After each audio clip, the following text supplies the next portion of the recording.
You talked about it was your own experience about when you were asked to stay at the ashram, like I guess for to be a disciple of that one guru, um, and then you said you knew like if you suppressed your desires, it could corrupt, it could be corrupt. Um, is that something like is there like kind of like a threshold for that for people, like because we have these natural desires, and if we don't fulfill them, could we become corrupt? Is that the idea, or is there like a point where it's like okay, there's like a threshold of desires in a way? Yeah. The thing is that because human beings have a range from extreme desire to no desire, or less desire. So in between, so many shades of gray. And the idea is to understand myself, Right. how strong or weak that desire is. Because certain desires, if they are weak, they're easy to control. And it's not a problem. And there were people who had that, but they said, they had no problem. It was a lifelong thing and it worked okay. But in me, there were various desires which were very strong. So I knew that, no, I'll be devastated if I do that. And so same thing happened to few of them, as I was telling you, that they left the material world or living asexual life. It didn't work for them. So they were doing it silently whenever they got an opportunity. Others were had because they, when we talked, and they said they had, but they said they can control it because they have something greater to look for. Right. So there's almost a greater desire, like a bigger desire for Bigger them. desire. So this desire, was weak and they could divert that energy. So that is possible. Yeah, I was just thinking like relating it like every day, like to everyday people, that these desires come, right? But again, like it doesn't fit into like a mold of what you're saying. Plus, it's the understanding of yourself, right? Where it's the key feature. That's right. And those desires are quite fundamental, desire for sex or desire for comfort. Those kind of, those two desires are very strong, and one has to really make an assessment. The material desire and desire for sex, or sometimes, desire for recognition or fame and all those kind of, there are so many desires, but lots of them are very weak and we can just overcome them. Because every day there are so many of them, but we are able to easily, they are there, there's a flicker of. So every single man and woman, when they meet each other, and if they find other man or woman attractive, instantly a desire comes, right?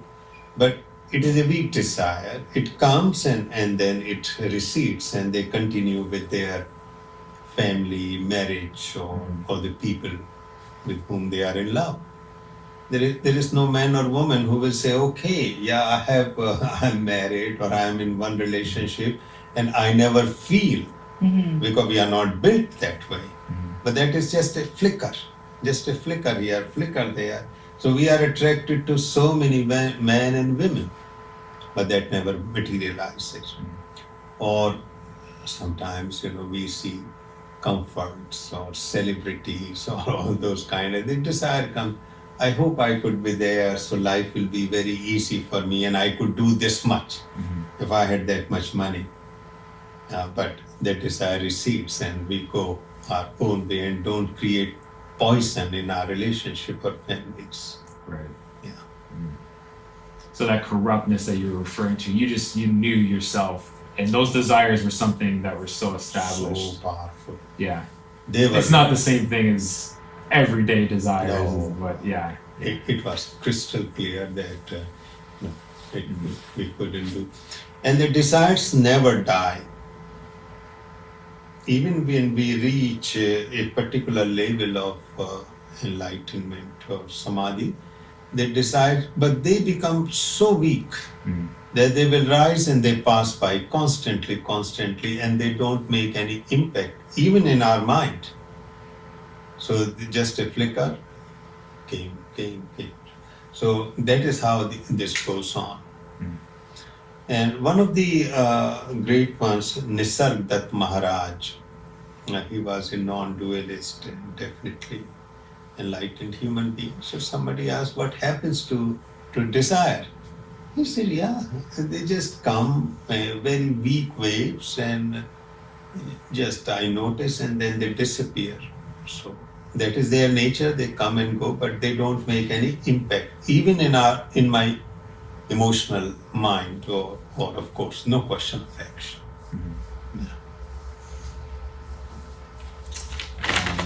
There was another one that.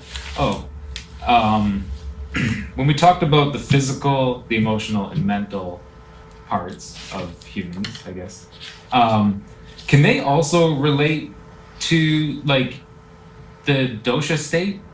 Like I was kind of looking at it, like physical is kind of like earth, emotional is kind of like wind, mental is kind of like fire. Does that even make sense, or is there like say if you were balanced in that, like say you're pretty balanced, if the fire is there, are you more of a more of a mentally intelligent in a way? I would say emotionally. Okay, Yes. so maybe I have it wrong, but I was just like kind of like I wonder if there was some. Yes. I like to categorize stuff into boxes to help you understand a little bit different. I think fire people are more emotionally intelligent, and earth people are more body intelligent, and wind people are more mentally intelligent. Ah, That's right. And they are all relatable to doshas. okay. Totally. Mm. Because chakras, doshas, and the scientific classification, and various koshas Mhm. or bodies in yoga, you can all nicely connect them without any confusion. Okay. Yeah, I think that's what I like doing. That it kind of helps me with my. Yeah, no, sir. Understanding. We can do it on actually board, gradually putting these categories and connecting everything in a comprehensive whole. Yes. Yeah, I think that'd be cool to do. Yeah. I think that. No, it's all interconnected. Because if anything which we are following is natural and experiential, you can connect it to everything. Anything which is speculative and purely intellectual, no, you cannot. So that is why a lot of philosophers or these theologians, they just sat and sort of imagining things, and they wrote huge books, and they are all discarded by, lots of them are discarded by science. The reason being that just the mind, just like Freud also did. Some of his theories were great, but then he just flew off the handle, and everything is sex in the life. So it doesn't make any sense, because there are so many people asexual, so everything cannot be sexual. So yes, so we can put all these 6 or 7 things and all connect. So like Annamaya Kosh, Pranmaya Kosh, and Manomaya Kosh, Vijnanmaya Kosh, Anandmaya Kosh, 5 sheets which taught in yoga, or the gross body, subtle body, causal body, 3 bodies, 5 chakras, Brain, elements, pardon? 3 parts of the brain. 3 parts of the brain, and 3 doshas, and the body, the emotions, and the cognitive mind. Even Om. You can. Yeah, you can bring as everything. Interesting. Yeah. And that is based on the fact that everything is connected with everything. Nothing is in isolation.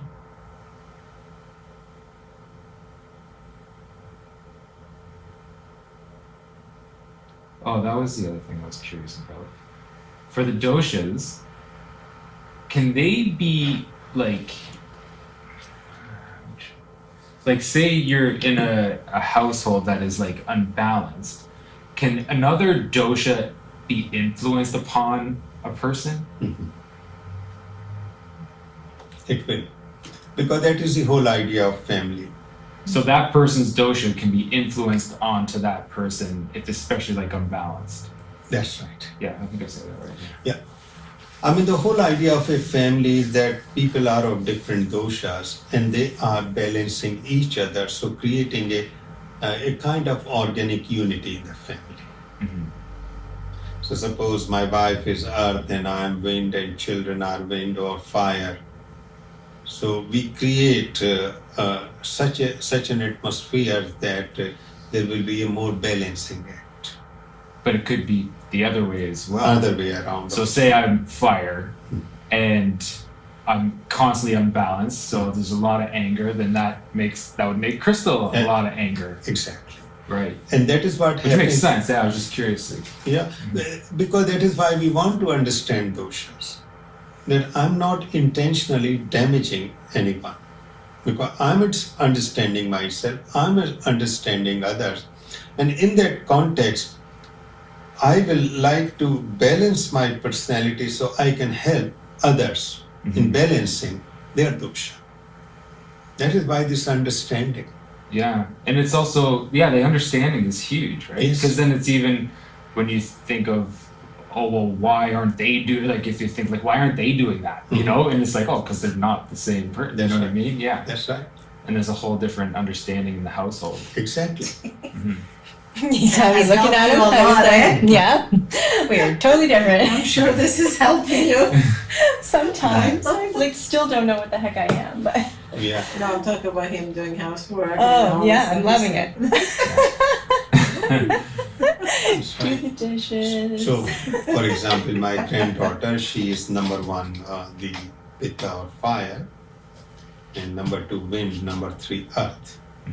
So now we have to strategize in such a way that her fire is expressed but not gets unbalanced, so we bring lot of earth also. So creating an atmosphere where she could flourish the maximum.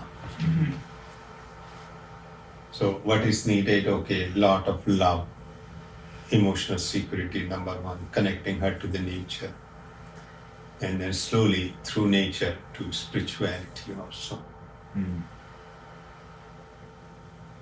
I wonder about that because I feel olive is an earth, and it makes me wonder then because she's love. I just give her love, and she's love. And are we overdoing her earth? And then she doesn't do anything. Yes. And I'm like, come on, girl, let's do something. And she's like, no, not having it. But I think we feed her earth so much that we're creating an imbalance. That's right. Okay. Yeah, so the whole idea is to create fire in her because that fire will move the earth Right. or a bit of wind to stirring. So those, because she's already earth, so she's very solid and not to withdraw love, but simultaneously creating a space. So Right. she is ignited, she's moving, she's taking action. Okay. Ugh, can't even manage myself. I gotta manage all these kids. That's why I'm here. Yeah, I think that was it for the questions. Yeah. Thank you. So today we move to a different one, asana, on the after yama and niyama asanas.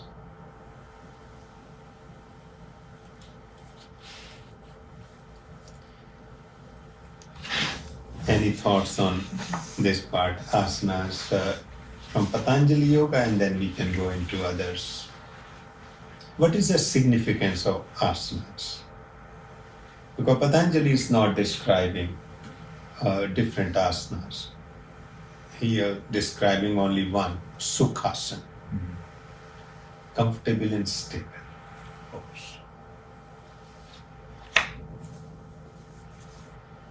I would say body awareness, like just come to yourself, like becoming present. It's very hard to become present in your mind, so it have to be physical. That's right. So I think you rightly said. So number one is body awareness, and number two, going beyond the body. So both have to happen. Because Jivasu going because in Patanjali's yoga is going beyond the body into samadhi. Yeah, like what I've come across through the readings and I guess different books, it's like being able, I guess what I've come across is like being able to hold a posture for a certain length of time that you can enter into this, or begin to enter into this area of concentration. That's right. And during those moments, you are not aware about the body. Patanjali constantly mentions it. So there is nothing like body samadhi in Patanjali yoga. In Soma teaching, I was gonna say, is it it's, different? that is why it's Yeah. different. Because so once your body is stable and you become aware of it, how you become aware, because you want to make it completely comfortable and relaxed, yet alert, not in sleep mode, not in fatigue mode. So that is where the body awareness comes. But after you are settled, then you are going into higher consciousness mode. But of course, that will happen after pranayama. And we will talk about pranayama. So that is the first part, the body awareness, because how I will know I'm comfortable and stable in the body until I come to an awareness of the body to such a point that it's so totally comfortable and it can sit for hours. Because then I forget about the body and move on to pratyahar and all those which will come. Concentration. That is not concentration Right. on the body. It's not concentration on the body. Not on that. Soma teachings are very different. Okay. For us, the body is the source. Body is the door. Body is the portal. But all other Indian teaching systems, except Tantra, they say go beyond body. Always talking about don't attach to the body. Body is the obstacle. Body is the problem, because they want to reach to these higher levels of samadhi and consciousness. What about Taoism? Tao, like Taoism somewhat was like Wow. Tantra. Yes. more like Soma. That's right. Yeah. 'cause Soma and Tantra, but of course Tantra was also in a way limited because we take body entirely in a different perspective. But yes, elements of Soma, they were in Tantra and in Taoism. And lot of aboriginal, indigenous spirituality, where body was adored. So these three systems actually. Because I saw a picture with 4 little things in there and said that it creates heat. And it's just similar to that meditation we do when we go into the body and it just builds this heat in us. That's right. Yeah. Because in acupuncture, there are triple heaters.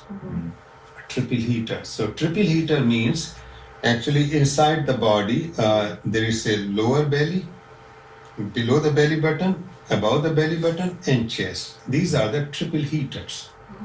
Why they are called triple heaters? It means 3 heaters because they contain all our internal organs. And as we know, from where energy is produced, it is not produced here. The fundamental energy is produced here.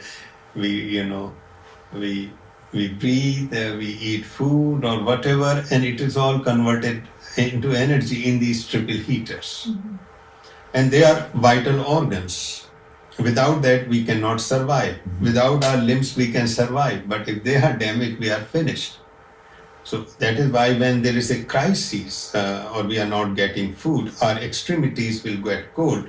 but this area will remain warm. Or when we are dying, the same thing happens. This axis remains warm. Meanwhile, the extremities are totally paralyzed, weak, and become cold. But this stay warm. So yes. So that is what the asana. Asana, first of all, body awareness, and then let go of body awareness. So that you could go elsewhere.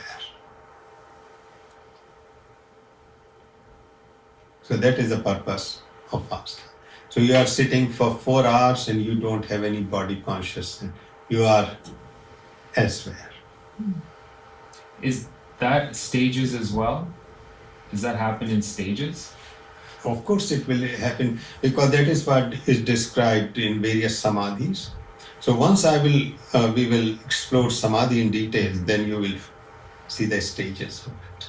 There are total 7 types of samadhi which Patanjali describes, and those 7 types are basically 7 stages also. Right.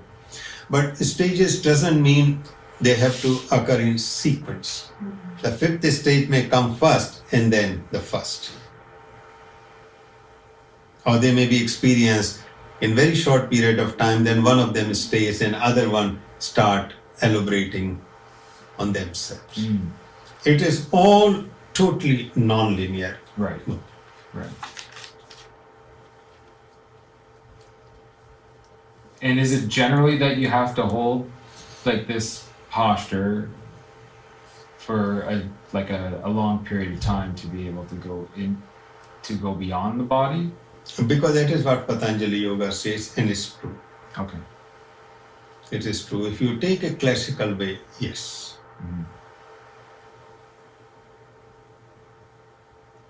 So can that be done going beyond the body within 10 minutes?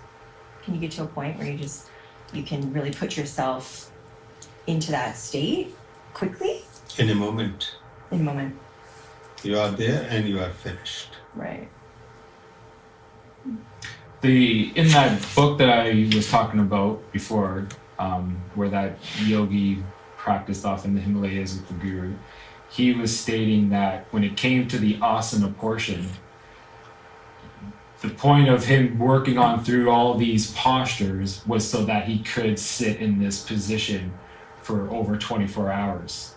And then he kind of said that it seemed like once he was in that, and he said it took him a bunch of practices to be able to even start practicing asana. It took him a bunch of times to practice it. He said at one point he hit it. I guess it just seemed like the way he was saying it was like the next day and he didn't even realize it.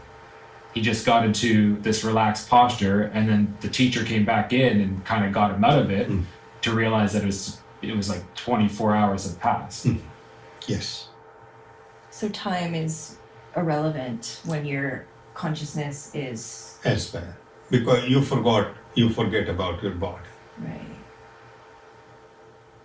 Because in the beginning, the body awareness when he was practicing, but later on, there is no body awareness.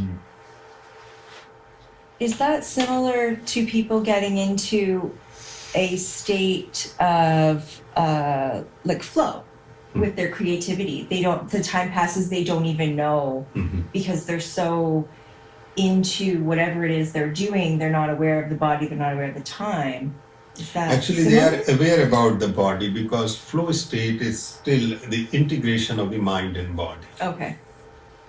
Because in flow state, they are very much aware about the body. I think the body and the action become one. Yes. Right. That's what happens. You're Yeah. not aware, but the danger is so high that you just kind of, your skill goes so high Yeah. that you literally merge into the action. Right. It's not like you're not aware of the body, it's just they become one. They're Yeah. not separate One with the things. Like body. I'm writing, so it's my body and this is writing. Right. Me and writing become one. And then the time just goes away because you're in the flow. That's right. And then this is different. Okay. Yeah. So, Same but different. for example, young children, they are in flow, right? So they are totally fully absorbed in whatever they are doing. Right. because in them there is no difference now between mind and body. It becomes one. So in Soma, that is why we say we become children again. And that is the difference between Soma and these. In Soma, we are absorbed. In yoga, we become aware. So whatever we are doing, we are fully absorbed like children. In yoga and other things, we are apart from other things. We become observer, watcher. Interesting. And here we become feeler. We are so totally just feeling with totality. So physiologically, what's the difference? What part of the brain is feeling absorption and what part feels observer? I guess worse. Like, are we in the reptilian brain in yoga, or and Soma No, both? in all, we will access the full part of the brain. Okay. But then in yoga, there is another step on which we focus. Even in Soma, you will experience witnessing consciousness, observing consciousness. But we are not worried about consciousness at all. We are focusing on energy because these are the two elements. One is consciousness and another one energy, which makes life. If you really look into life, what are the two constituents of life? One in energy and another is consciousness. If you look into the body, energy turns into matter, and that is what we are. Soma is totally approached through energy. So it's like Prakriti and Purusha. That's Soma is like Prakriti. Soma is Prakriti. We don't care, but the Purusha will come. Witnessing consciousness will also come. It'll be like a side effect of it. Side effect. And in consciousness approach, the energy is the side effect because they are intertwined. Yeah, nice. So we are approaching it differently. You're on the same level of the path. That's it's right. just a different section. Different of the path. approach. Why we took this approach, number one, of course, it was my experience, and for people to go through their body is easier because they can understand it in a very simple scientific term, particularly modern mind. And in West, we are not trained in Eastern philosophies. In Eastern philosophies, they just went for levels of consciousness. As you said, Patanjali, most of it is for monks. It was That's just right. a high level. That's You right. have to live life kind of not be absorbed. That's right. So we become basically Prakriti, but Purush will be always be there because they are intertwined. But we are not worried about that. It will come. It will come, yeah.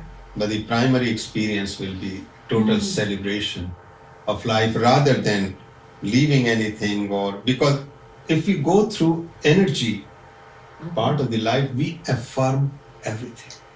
Yes. Because everything is made up of energy. Whatever we are experiencing is sex or food or our job or our family, people. So it will become the part of it. In Patanjali's yoga, gradually you get more and more detached. So that is the difference.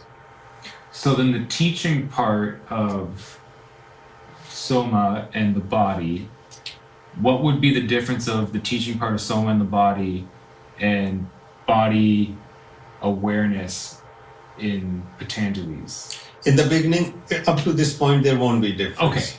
Okay. But It's later just on, the the next one is that you go beyond body. We said no. Body becomes the door. Not going beyond. Making it a door. Making it a portal.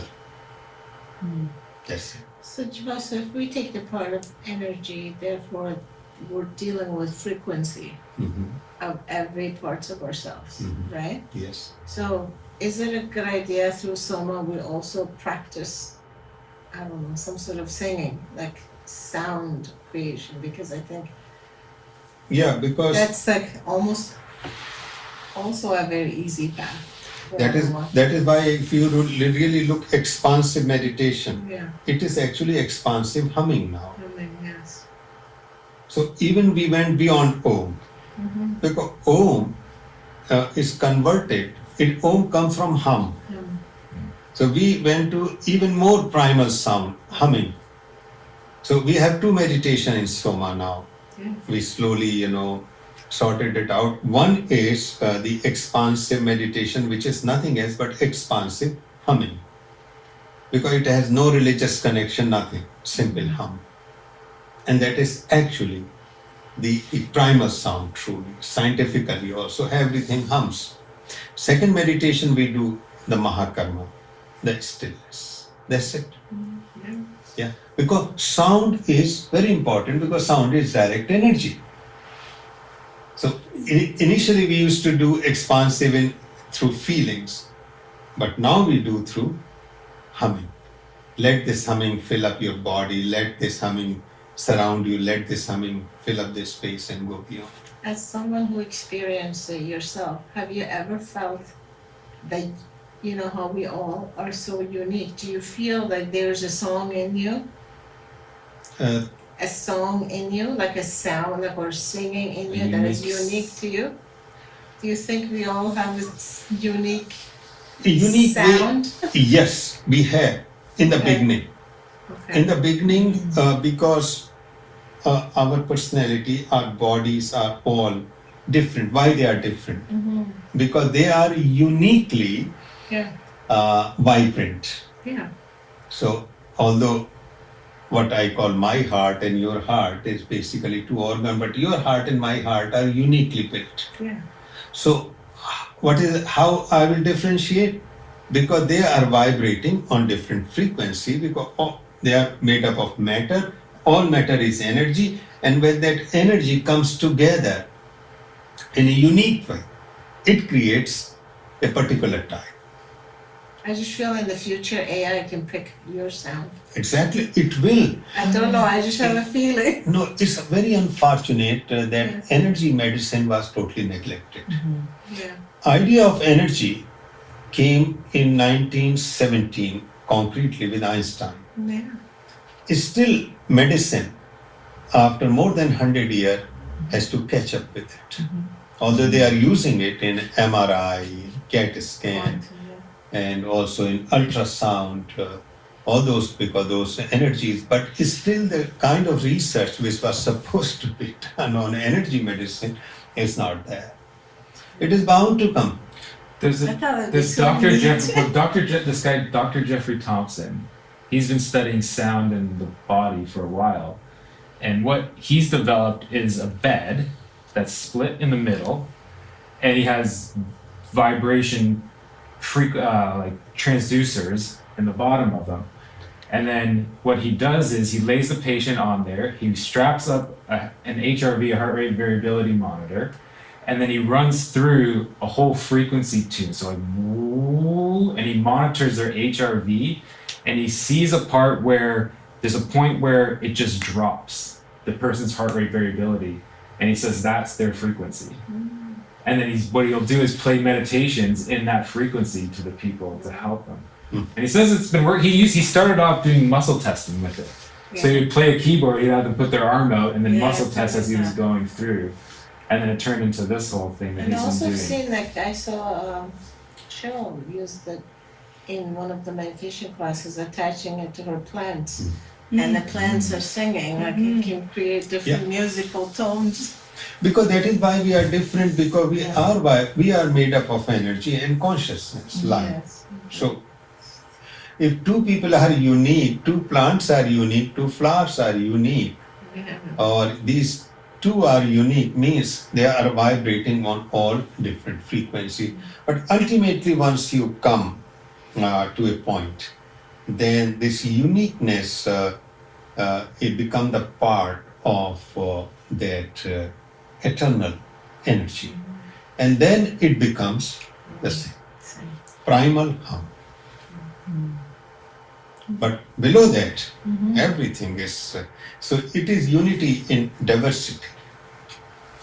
Yes. I like that. I like your words. Unity Unity, and diversity, diversity. organic unity, I know. Yeah.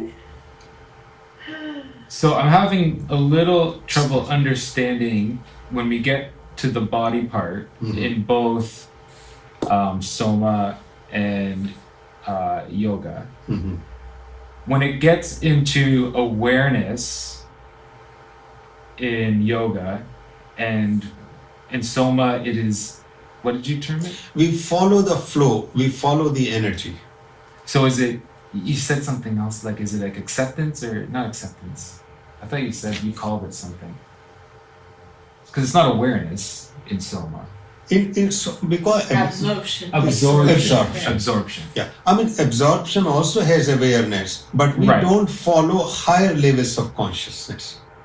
What we want to do, expand this energy, fill up our body, expanding further, and then it becomes one with the energy of the biological universe. So then what are, just in comparison, what do those practices look like? The absorption of soma would be like following your natural energy? That's correct. Okay. And then the awareness in yoga would be Following the consciousness. They are not worried about energy at all. Whatever experiences come, no, you have to keep on going forever. so it's almost like a meditation practices of letting, is that the idea, meditation practices of letting go of the body? Exactly. Yeah. That is why I'm saying the thoughts, second part yeah. of the asana, first part is self-awareness and the body awareness, and once body becomes comfortable, you forget about the body or energy or anything. And then you're just going with it. Consciousness. And that is what samadhi, we will understand. Right. Yeah, I'm just thinking because there's times where I was like, when I was practicing a lot of meditation, there was moments where I was just feeling the body, or I used chanting to feel the body, and then all of a sudden there's this like drop in me, and it's just like into nothing, and I don't know what that is, but I can't ever hold it long. It's like once it drops, that's when it started. It was a bit of fear, and then after I got kind of used to it, but it doesn't maintain. And I was just curious if that was like an absorption in myself. Well, thing is, if it was absorption, then you are just feeling the energy. Your mind and body became one. You are totally absorbed into it, just like, a child plays. Yeah, I would say like the thing that I could refer it to, like at times when I was chanting a lot and falling into this, where I would just say like the experience was like almost like it was better than an orgasm, I could say. Yes. Like it was just, there was coming out, you didn't want to leave it in a way. That is the body. Because Okay. once you talk about this experience, orgasmic like experience, that is the hallmark of energy. Okay. That's right. So that is why in Taoism, in Tantra, quite often it is equated as a sexual experience. In awareness, you stand apart, and what you experience is peace. Because Okay, then you right. are, that's right. Uh-huh. Here it is ecstasy, and there you stand apart from all what is going on in the world. And eventually, even in soma, that will come. Right. I guess even throughout the day, you'll have these points where you're just you come into this peace, and that's That's what right. noticing. It will come. But that's not the thing, is that here it's just body and this feeling of life, energy is flowing, and orgasmic like experiences, creative vitality, your body is full, all those features, they belong to this. When you feel the energy, you come to places that, like as Jivasu was saying, you increase your energy, then you have to face the energy or places that the energy is blocked. Okay. And that could be not their orgasm. Right. Yeah. I don't like. I didn't even know what. I mean, because I didn't have any guidance or whatever. I didn't even know what it was. I was just kind of sitting with whatever the feelings and just. But yeah, I didn't tune into it that. But instead of you like going beyond it, like as Jivasu said, like the consciousness, you go through it. You go through it, Yeah. and that's just being with it and experiencing it. Well, once you have energy, energy will go through it. Okay, It's okay, just right. like, you have like a plugged, kind of Okay, what's a tube? No, not the tube. like a but plum, like plum, a, yeah. So then when the force of water is too much, it will just unplug it. Mm, But if the flow of water is like not enough, then you feel the little stream of energy going Right. through your body. But the whole idea is with soma, you increase the energy, then pushes. So you don't need to deal with every single problem, right. it will deal with it. Okay. Opening. Yeah, so that is why yoga is not for those people who belong to this world, who want to stay in the world. Primarily, Patanjali's yoga is for those who are monks. Mhm. That is why, if you really look at the yoga teacher community, hardly anybody talks about samadhi, but they are limited a bit of niyam, and then mainly asanas, a bit of pranayam, some pranayam, and little bit of meditation, which is not the meditation about which Patanjali talks. Mhm. So you can see that they cannot practice that because it is an impossibility for a person who is living in, ordinary work, family, job, everything. Unless you are committed, you go to cave, Himalayas, study in an ashram for 12 years, entirely different thing. So then, is there to a point that like what we've been learning up to this point? There's still a practice, like there's still a mathematical practice kind of with it. Mhm. Like there's a science, I should say, Oh. to it. No doubt about it. And your teachings follow that in a way. Yes. That what you've been teaching us has been your teachings, just in the Yes. in the science form of Patanjali, I guess. Yeah. So yes, the yoga, because I could see, the clear science in it. Mhm. But it's still the beyond pranayam. It is practice become very difficult for people of the world. Ordinary. Yeah, I could see like reading that book with the pranayama practice. Yeah. And the guy was saying you can't even start pranayama until you've mastered asana. Yeah. And then he goes, then once you've mastered asana, then we would start pranayama. That's right. Although he's not right also because, as I said, it is not sequential. Yeah. Yeah, because sometimes something comes easily and you pick up that becomes the entry point, and then you bring all other elements. Right. So it just seems like, I guess, the way he was taught it sequentially, I guess, in a way. That is why they are called Patanjali's 8 limbs. Right. 8 limbs, they belong to, body. And in body, you cannot say what limbs comes first or what limbs. He never said 8 steps or 8 stages. It's interesting. In one of the Shivananda books I was reading, they referred to it as steps, and I was like, "Oh, interesting." Oh, they referred Raja. They called it Raja Yoga, but Which it's is more still the same. Yes. Yeah. So that is where some people make a mistake because they forget they are limbs. Yeah. So what I will say in my limbs, upper limbs come first or lower limbs? No, they are not a step. They are all together, but at a different point, one or the other becomes more active. And that is the usefulness of it. So when I am walking, the lower limb is more important. When I am cooking, upper limbs are more important. But they are part of the same body, so I cannot say no. Unless I master the cooking, I cannot walk. Right. So that is where So people true. make mistake. Right. Yeah. It is completely non-linear. What would be on your limbs? Like if you were to design your tree of yoga in Soma, what are the other elements?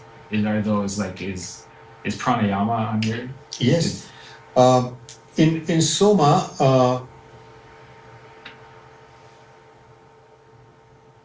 we have 4 questions. That is the total of it.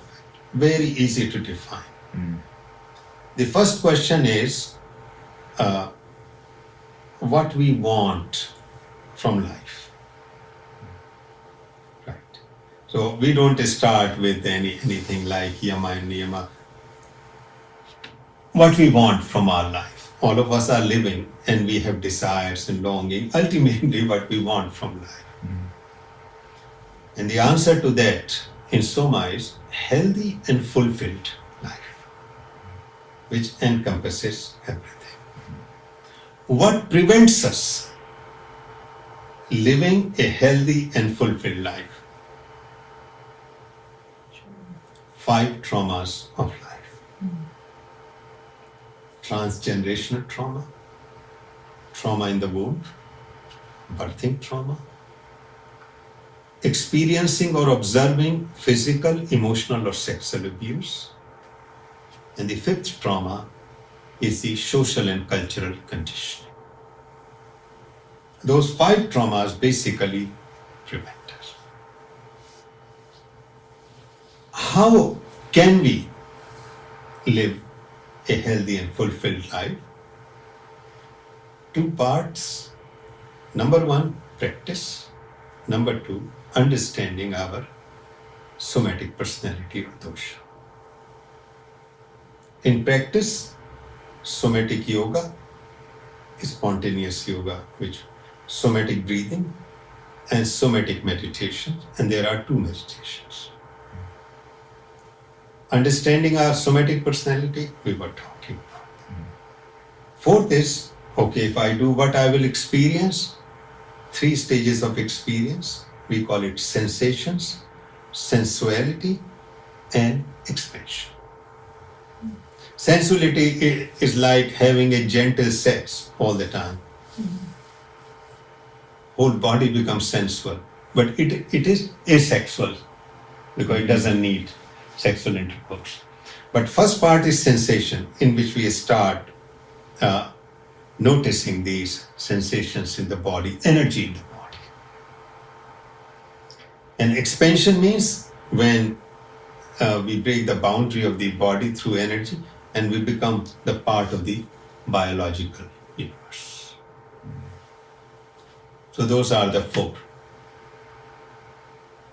The first one, what we want. I put it in a different way. The word is different. I forgot. What we want, why we cannot, what do we want to attain? Why we don't attain? How we can attain? What will be the experience? Yes. Simple, scientific, no philosophies, no mysticism, nothing, no metaphysics, no layers of consciousness. Accessible for the regular person. Exactly. So attainment is the word I was forgetting.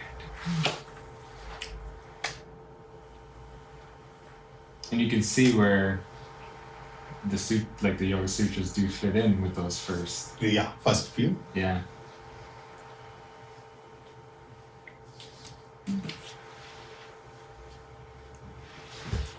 What is the time?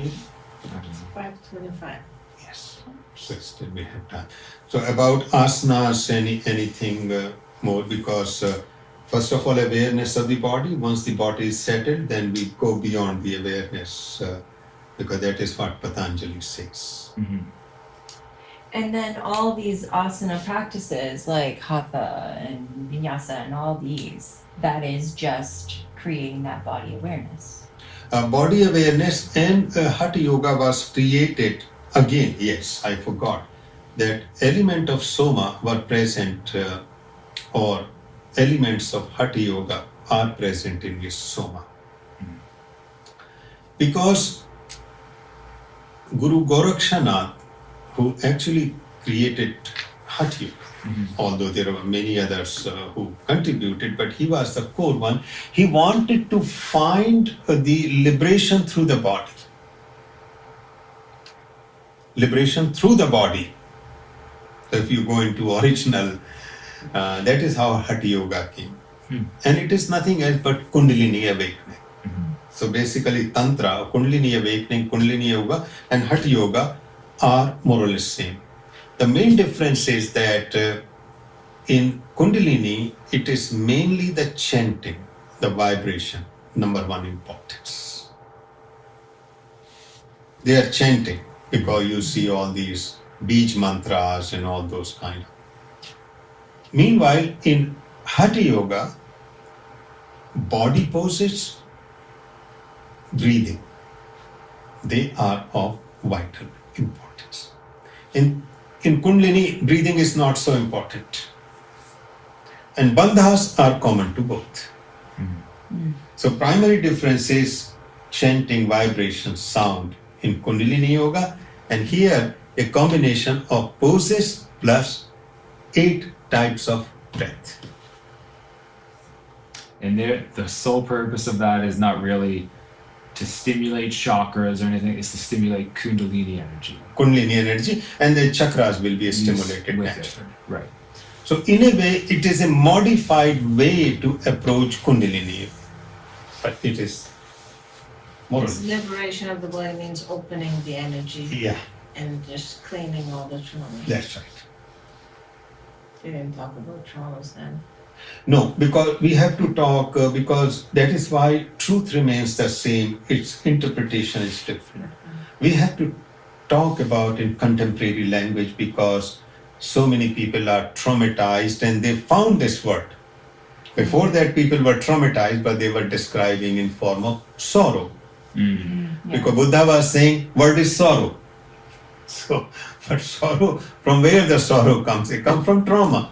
Right. But modern scientific language is exploring all these, researches about trauma, how it affects our brain, how it affects our body, how the body keeps the score, and so on and so forth.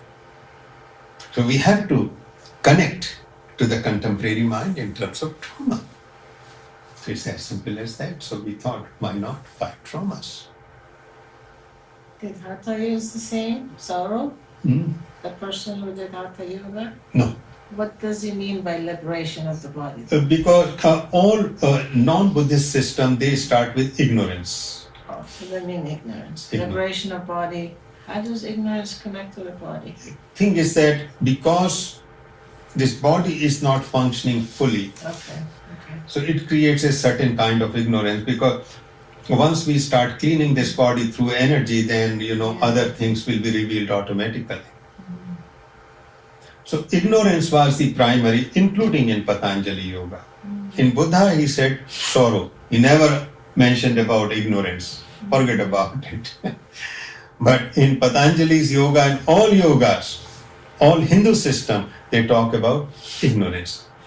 Agyan, avidya. So 5 kleshas of Patanjali Yoga, number 1 is avidya. Avidya means lack of knowledge, ignorance. Second is asmita, rag, dvesh, and abhinivesh. Those are the 5 problems in Patanjali Yoga. So that is the fundamental difference. In Soma, we say, what do we want to attain? Forget about ignorance, forget about sorrow. What I want to attain, what I'm longing for, what I'm desiring for. Healthy and fulfilled life. And fulfilled life is explained later. Would you say the stimulation of energy through the soma would be the same as the Kundalini energy? There is a one energy. Okay. Kundalini approached it in different way in Hatha Yoga Okay. and Taoism. Oh yes. And then soma's another way of stimulating. That's right. So, Jivasu, I'm assuming this healthy word is the reason a lot of people who supposedly fulfilled, they're not really reaching any higher levels, right? Pardon? You said eventually you get to the consciousness. I'm just saying a lot of people have fulfilled life, but not necessarily getting there. No. So I'm just saying, is the healthy word over here pointing to that? That's right. Because it has to be a healthy fulfillment, Oh, yeah. something like that? Yes, Mhm. because health became such an important component of human life now as we are living more. Everybody is worried about health. Yeah. But also, I think a lot of people could do a lot, and at the time they feel fulfilled, but Yes. they're also jeopardizing their health. They're like not necessarily living fully, That's right. but as far as what do you want to attain, they have attained everything they wanted. That's Is that true? That's right. I mean, they attain, but still they don't feel fulfilled. So when we say this question, what do I want to attain? Attain, yes. So it's so hard.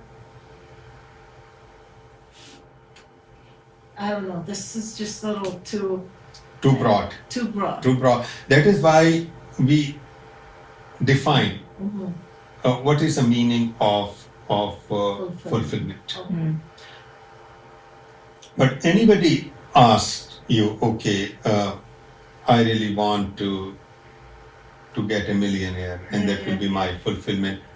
Okay, what that will get you, what you will experience out of that. So you keep on questioning. And ultimately, you will come to the same point that no matter what you do, whether you get a job, whether you build a family, ultimately, it is not limited to family. Like, are you family? No, I'm not family. Then what do you want out of family? Fulfilled? Again, it will come to my personal fulfillment. That is why I wanted family. Why I want job. Why I want to be creative, and so on and so forth. Ultimately, I want to live a healthy and fulfilled life. But can you suggest some alternative to it? No, I am asking you, can you give us some quality of fulfillment? Fulfillment is 6. Okay, that's what I want to hear. 6 experiences. Number 1, love. Number 2, well-being, which you can call happiness or whatever. And third is creative vitality, exuberance. These 3 are positive experience. 3 are freedom from fear, guilt, and trauma.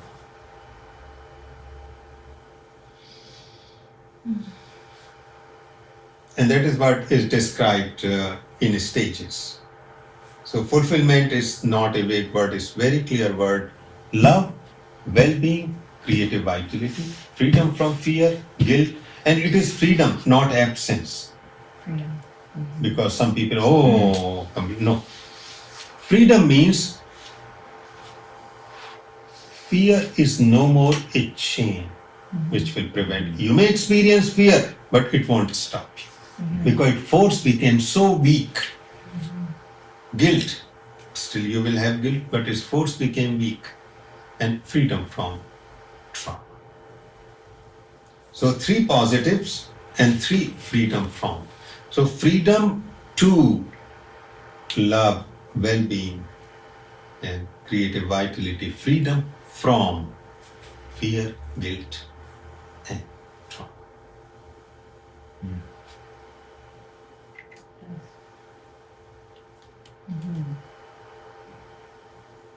Sorry, I'm gonna keep interrupting. Since you started. No, that's okay, because that is what's supposed to be. Yeah. So, about asanas, which we do in Hatha Yoga, what is the scientific mechanism? Because if you understand that, so I would like to show some PowerPoint. Asana stretches everything in the body.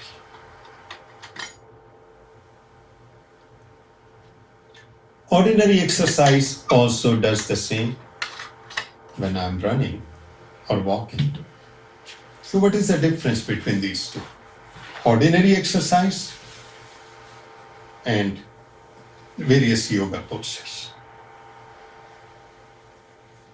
How long you hold them? That's right. Because in walking, jogging, running, we are in movement. We are not holding. Or even if we are holding, this is a fraction of a second. Right. In yoga, we are holding, sustaining a pose. And both are complementary. Because when you are doing yoga, you are not doing truly cardiac exercise, aerobic exercise, which will increase the perfusion of the blood all over the body. It will pump more blood into arteries in the heart. But yoga is unique because when you are sustaining, that is felt all over the body, whether it's bones or blood vessels or nerves but the primary stretch is stretch of fascia. And according to some theories now, scientific theories, fascia is the primal brain. Without any structure of the brain. Because fascia is everywhere. So I will show some PowerPoint and then we can go. So yes, you are very right that we sustain. Once we sustain, then fascia is stretched. And when fascia is stretched, it sends stimulation to the brain, to the whole hypothalamus, pituitary, adrenal axis, that whole immune system, endocrine system, everything is activated. So if you see the Reiki also you sustain, therapeutic touch you sustain, acupuncture, acupressure we sustain, because then we are consistently stimulating tissues. Of course, this stretch is not, as I said, limited to fascia only. Everything is a stretch. But the primary thing is fascia. Fascia stretch. So I would like to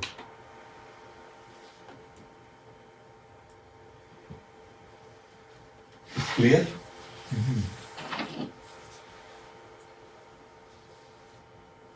This is the only brain which connects with each and every cell, every organ. Fascia is everywhere. There is no part, it is the largest organ, not the skin. Oh, interesting. It's an organ. Even though it can be broken and moved, and it's an organ. It's an organ. Interesting. And actually they discovered 2 more new organs in belly. Doesn't Oh it? yeah. Mesentery. What is mesentery? Fascia. Fascia. Internal fascia. Ah, 2 new organs. fascinating. Because, still they are not popular. But it was 15 years ago, I think, paper was released. And they are from fascia. It's within, like it's. Inside your In the belly. stomach, like in the belly, or in the stomach. It's a part of the, because all these organs are held by mesentery, which is a layer of fascia. Right. So they discovered hidden organs in Have there. you done dissection of the frog? Yeah, I don't Or remember okay, that. Remember Yeah. when you separate the small intestine You and think then that just would- something? Like Yes. Do you think that's skin part of? Do you attaching? think the? That's what like, it is. Is that part of like the triple heater then? Might be. Do you know That what I mean? organ? You know what I mean? It, Like, it has to be, but triple heater is mainly about organs itself, like Oh, okay. kidney, lungs, heart, Mhm. liver, spleen. Yeah, because when they taught it to us in TCM, it was almost they explain it like this organ. Yes. Like they teach it like an organ. Yes, right. Interesting. I didn't know that. Fascinating. It's a sheet of fibrous tissue. It is also called liquid crystal. Liquid crystal, why? Because it has a shape, but it is so flexible, just like a liquid crystal. Is that the same thing that separates the embryo into 3 parts? Is it fascia or no? Fascia covers everything in the Well, embryo. you know how embryo, like the two splits into three parts. One part becomes your nervous system, one part becomes digestive system.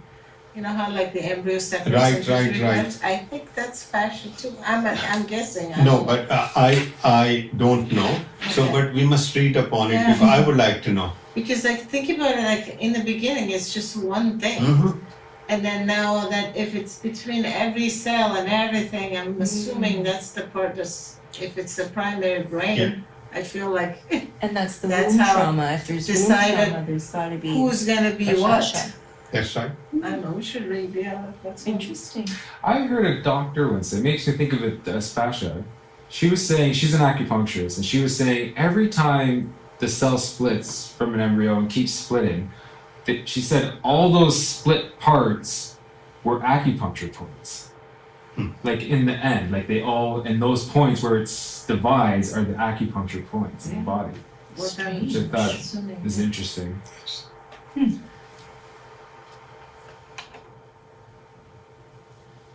Fascia is at all levels of the body. So first part you can see muscles and skin, second part more organs, and third is skeleton.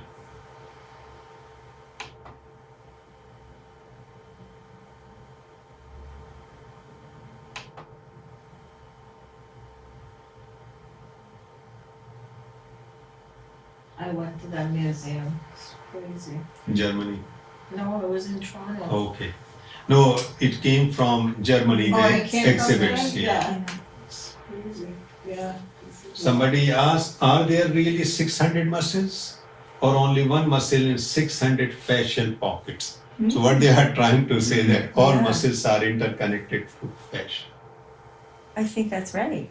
I feel like that's right. Makes sense. Because it's That's single what I'm organic thinking, body. it's that little beginning of that divides, it goes everywhere between Yeah. everything. That's right. How Yeah. they say, like, are you saying it's the brain? Would proprioception, is that within the fascia?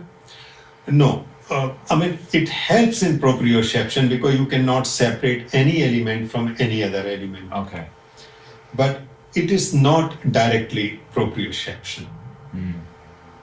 Because for that there is a different mechanism, different nerves. Okay. Okay. But fascia is a primal overarching Right. brain which is connecting everything to everything else. And then is this, we call it liquid crystal, or whatever we call it, yeah, crystalline matrix.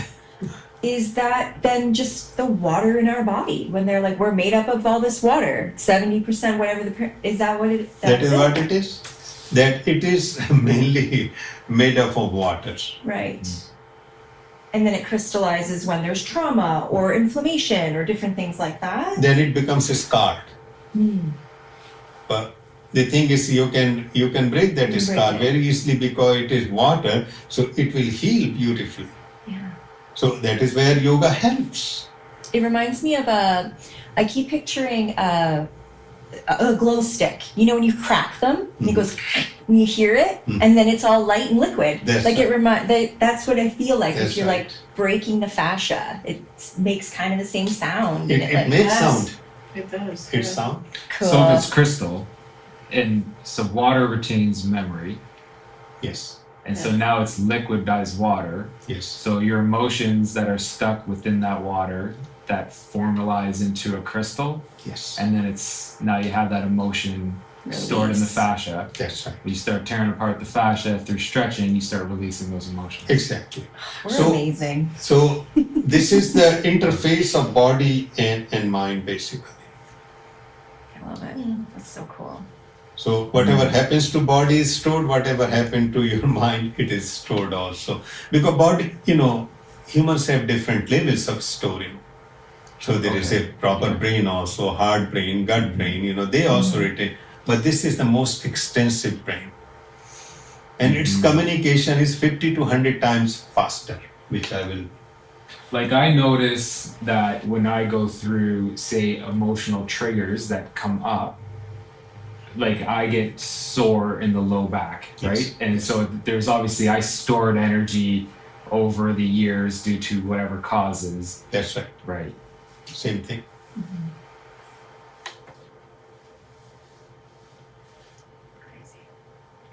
liquid crystal. So body communicate through chemicals, blood flow, electrical, but this one is 70 times faster than you. 70 times. Wow. Instant, almost.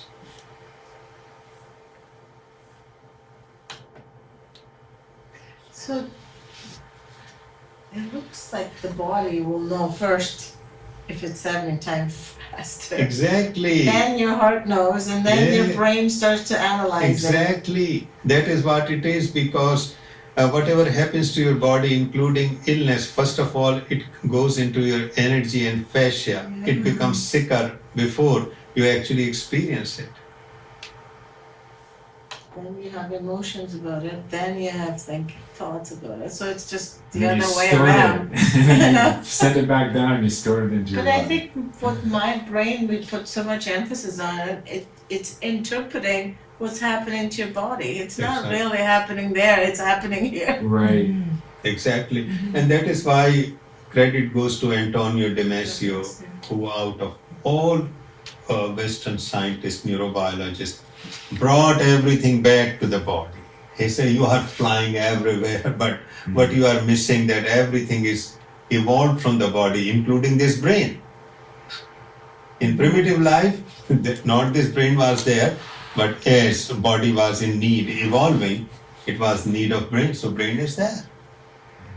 It's so sad because so many children. I'm thinking about elementary school and like the whole idea of touch or like be able to release that fascia. Yes. It's so important than just all this mindfulness Exactly. they're teaching. Exactly. Mindfulness has its place, but mindfulness is the most difficult thing to do. Yeah. And it's also up here. Yes. It's not very tangible for the kids. Right. That's right. They're very physical beings. Yeah. That is why the body. And they're full of energy. We need to And open then a new you're school. trying to cool them. And all these acupuncture meridian, marma points, shiatsu point, they are all located on fascia. Of course, they are not exclusive to fascia because fascia covers everything. So location means they are located on fascia plus blood vessels plus organ, everywhere they go. Because they are all interconnected. But primarily,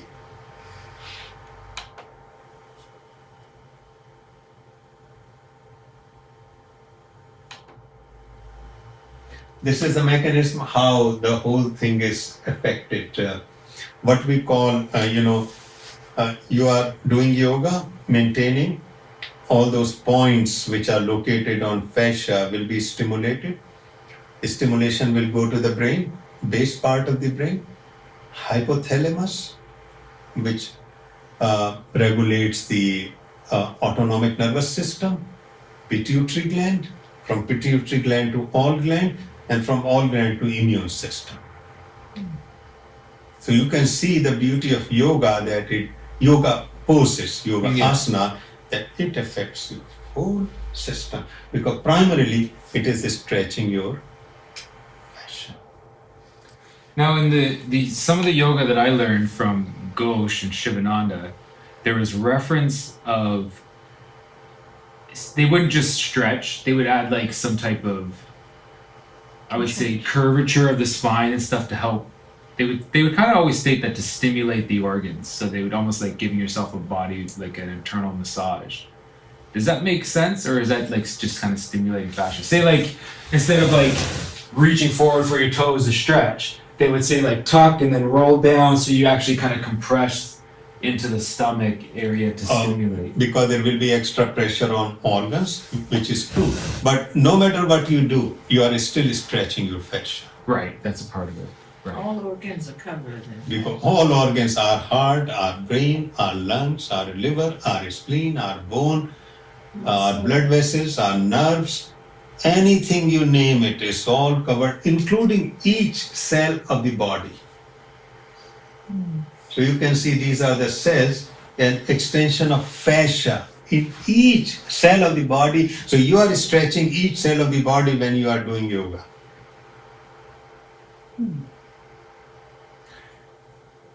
Where do you place yoga then in recommendation for people? like within this system that you're teaching? Because you also talk about like doing your own yoga and trusting the body into a posture. Do you recommend this to people then? Like, or is there like another way of going about Thing this? is, for me, somatic yoga is easily accessible to everyone, Mm-hmm. right? Mm-hmm. But if some people they want to do more, of course they can take classical. But to me, if they really sincerely do somatic yoga, they don't need classical. So I think of what comes to mind is how I guess how Ghosh used to do it in prescription base. That's Where, right. oh, they're dealing with this. Okay, do these few postures to help with this. And it helps locally, but thing is that any yoga basically, because we are stretching fascia, it will affect the whole body. Because it is affecting whole body in a positive way, if your problems are limited to some organs, that will be corrected also, but it will correct all other problems which you are not experiencing. Because we have to understand about thing like acupuncture or yoga or similar holistic therapy, they are not for specific diseases. Right.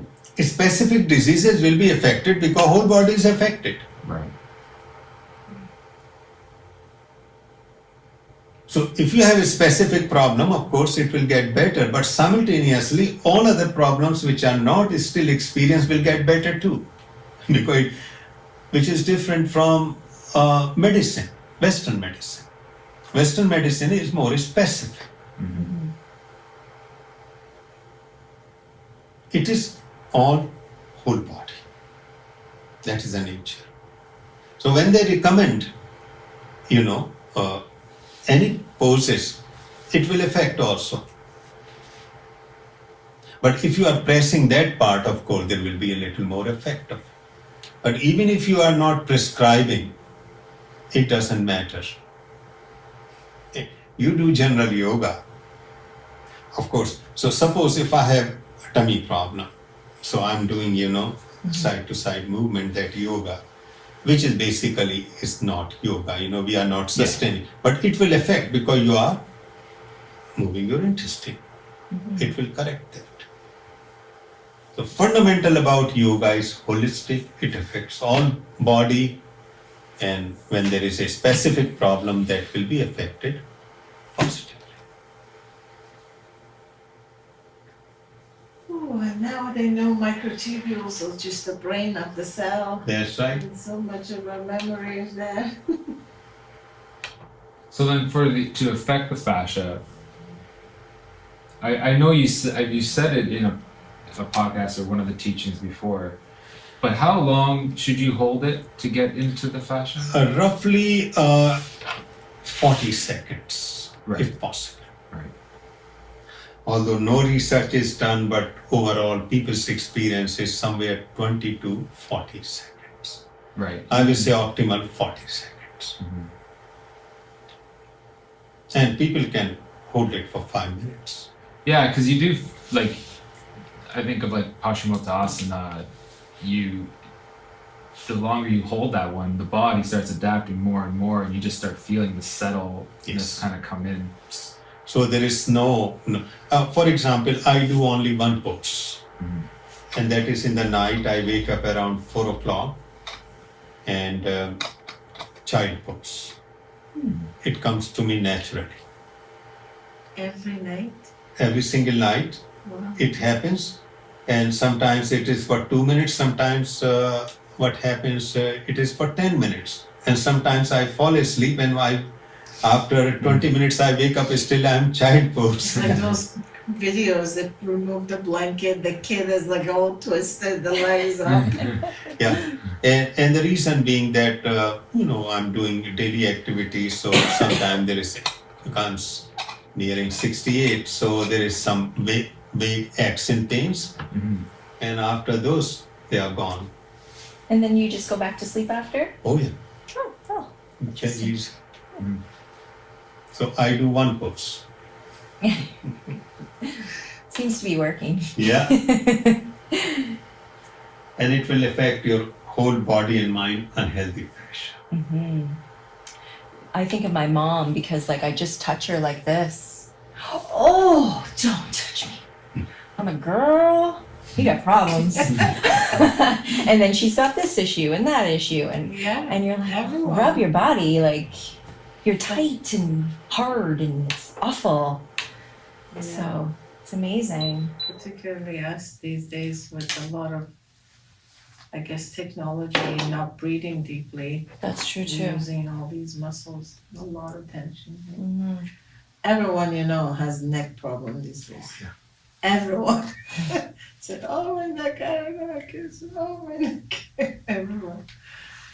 Yeah. So I just gave introduction to asanas so that we will have question and I can elaborate No, that was More. amazing. That's perfect. Yeah. because then I can go more in nitty gritties of it. Particularly in comparison to Soma, that was very interesting. Mm-hmm. Compared to, Yeah. very fascinating. Mother, we are approaching through mother, not through father. I know. It's That is so very feminine, feminine, yes, feminine approach. yeah. I like that. Father didn't know what mother could do. I was like, oh damn, I didn't know the mother can go Yeah. ahead of me. I mean, father is still there, I but know. it's dominantly mother who is doing it, the work.